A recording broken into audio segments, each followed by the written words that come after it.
And what are we doing instead? At Copenhagen, this December, weeks away, a treaty will be signed. Your president will sign it. Most of the third world countries will sign it because they think they're going to get money out of it. Most of the left-wing regimes around the world, like the European Union, will rubber stamp it. Virtually nobody won't sign it. I have read that treaty. And what it says is this: that a world government is going to be created.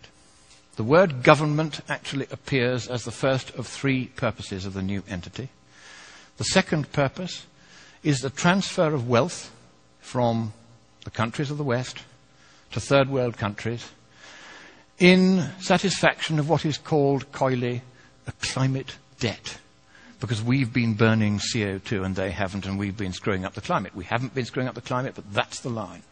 And the third purpose of this new entity, this government, is enforcement.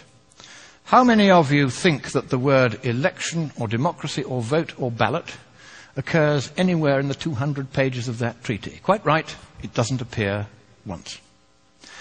So at last, the communists who piled out of the Berlin Wall and into the environmental movement and took over Greenpeace, so that my friends who founded it left within a year because they'd captured it. Now the apotheosis is at hand. They are about to impose a communist world government on the world. You have a president who has very strong sympathies with that point of view. He's going to sign. He'll sign anything. He's a Nobel Peace Laureate. Of course he'll sign it. And the trouble is this: if that treaty is signed, your constitution says that it takes precedence over your constitution. And you can't resile from that treaty unless you get the agreement of all the other states parties. And because you'll be the biggest paying country, they're not going to let you out. So, thank you, America. You were the beacon of freedom for the world. It is a privilege merely to stand on this soil of freedom while it is still free. But in the next few weeks, unless you stop it, your president will sign your freedom, your democracy, and your prosperity away forever. And neither you nor any subsequent government you may elect will have any power whatsoever to take it back again. That is how serious it is. I have read the treaty. I've seen this stuff about government and climate debt and enforcement. They are going to do this to you, whether you like it or no.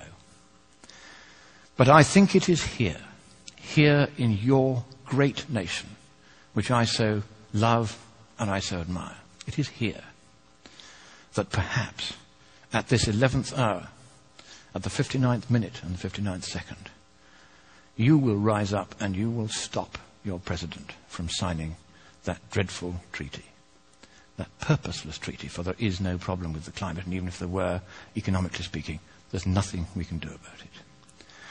So I end by saying to you the words that Winston Churchill addressed to your president in the darkest hour before the dawn of freedom in the Second World War.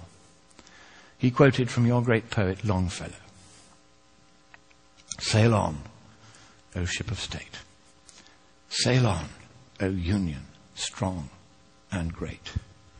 Humanity, with all its fears, with all the hopes of future years, is hanging breathless on thy fate."